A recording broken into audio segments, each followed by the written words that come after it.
અમારી આ વિશેષ રજૂઆતમાં ફરી એકવાર આપનું સ્વાગત છે। ચર્ચાને આગળ વધારીએ અને આપને પૂછવા માંગીએ છીએ સર કે સેમેસ્ટર 4ની જે એક્ઝામ છે જે પતે છે અને એન્ટ્રન્સ એક્ઝામ શરૂ થાય છે, એ બંને વચ્ચેનો જે સમય છે 15 દિવસમાં વિદ્યાર્થીઓ કઈ રીતે તૈયારી કરી શકે? વિદ્યાર્થીઓ ક્લાસીસમાં પણ જાય છે એની તૈયારી કરવા માટે, તો ત્યાં 4 થી 6 કલાકની તૈયારી કરાવવામાં આવે છે। 6 કલાક ત્યાં તૈયારી કરાવ્યા પછી જે ટીચર્સ છે અથવા જે એમને જે ભણાવે છે જે ક્લાસીસમાંથી એમને ઘરમાં 3 થી 4 કલાકનું બીજું કામ આપવામાં આવે, તો એ સ્ટુડન્ટને 10 કલાકનું કામ થઈ જાય અને એ 10 કલાક કન્ટિન્યુઅસલી 15 દિવસ સુધી એ મહેનત કરે તો જે એનું 11th અને 12thનું છે એ પૂરું રિવિઝન કરવાનું સમય મળી શકે છે। 10 અવર્સ 15 દિવસ એટલે 150 કલાક જેટલા થઈ ગયા। એ કન્ટિન્યુઅસલી ડિસિપ્લિન મેનરમાં કરે તો સ્ટુડન્ટને હંમેશા ફાયદો થશે। જી, આપણી સાથે અન્ય એક કોલર જોડાયા છે, ધીરજભાઈ। હેલો હેલો જી, શું પૂછવા માંગો છો આપ? હા, એટલે મેં એકચ્યુઅલી એ કહેવા માંગતો હતો કે JEE એક્ઝામ છે, જે લોકો મેથ્સ ગ્રુપ લીધું છે એ લોકોને JEE માટે ટાઈમ ઓછો મળી રહ્યો છે અને જે બાયોલોજી જે લોકોએ લીધું છે એમને નીટ માટે વધારે ટાઈમ મળી રહ્યો છે, તો ગવર્મેન્ટે એવું કંઈ કરવું જોઈએ કે JEE ને થોડું એક્સટેન્ડ કરે તાકી સ્ટુડન્ટ્સને થોડું કમ્ફર્ટેબલ રહી શકે એક્ઝામ આપવા માટે? JEE એક્ઝામ જે છે એ ઓલ ઇન્ડિયા લેવલ પર લેવાની છે અને એની અંદર પહેલાં ગુજરાત બોર્ડ જ્યારે એક્ઝામ લેવો ત્યારે એની પાસે 1 લાખ સવા લાખ વિદ્યાર્થી એટલે લિમિટેડ વિદ્યાર્થીઓ હોય એટલે ત્યાં આગળ એક્ઝામ ડેટ એક્સટેન્ડ કરવી કે ફેરફાર કરવો એમના માટે થોડે ઘણે અંશે શક્ય હોય છે, કારણ કે એ એક જ બોર્ડ લેતું હોય છે।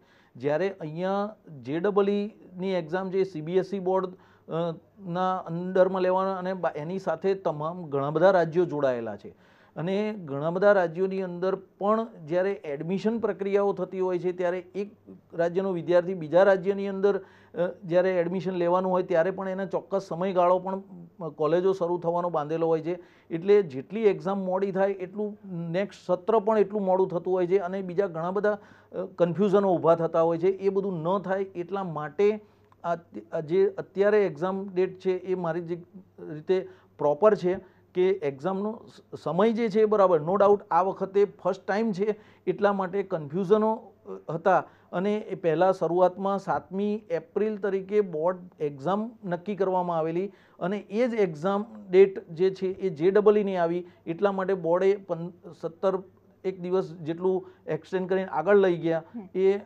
નેક્સ્ટ યરથી હું માનું છું ત્યાં સુધી બોર્ડ પહેલેથી જ આ બાબતનું પ્રિપરેશન કરી અને એક્ઝામનો સમયગાળો જ એ રીતનો રાખશે કે જેથી કરીને વિદ્યાર્થીઓને એન્ટ્રન્સની તૈયારી કરવા માટે પૂરતો સમય મળી રહેશે। એટલે આ વખતે ફર્સ્ટ ટાઈમ છે, ઘણા બધા કન્ફ્યુઝનો છે, હજુ પૂરેપૂરો નિર્ણય પણ લેવાયો નથી, સુપ્રીમ કોર્ટમાં પડેલું, સુપ્રીમ કોર્ટના આદેશની તમામ રાજ્યો અને તમામ બોર્ડ રાહ જોઈ રહ્યા છે, વિદ્યાર્થીઓ વાલીઓ પણ બધા રાહ જોઈ રહ્યા છે। ત્યારે એવા સમય દરમિયાન આવા નિર્ણયો લેવા એ ખૂબ જ અઘરા હોય છે અને એટલા માટે આ વર્ષે આ જે તારીખો છે એ જ પ્રમાણે લેવાશે એ મારી દ્રષ્ટિએ યોગ્ય છે। જી, આપણી સાથે અન્ય એક કોલર જોડાયા છે, કોમલ શાહ। હેલો હા, હું કોમલબેન શાહ બોલું વડોદરાથી। હવે બીજા સ્ટેટમાં તો બાળકોને 8મા ધોરણથી આ નીટની તૈયારી કરવામાં આવે, એમની પાસે બુક્સ પણ અવેલેબલ હોય છે। આપણા બાળકો પાસે ગુજરાતીમાં હજુ કોઈ મટીરિયલ જ અવેલેબલ નથી, તો કેવી રીતે તૈયારી કરાવી બાળકોને?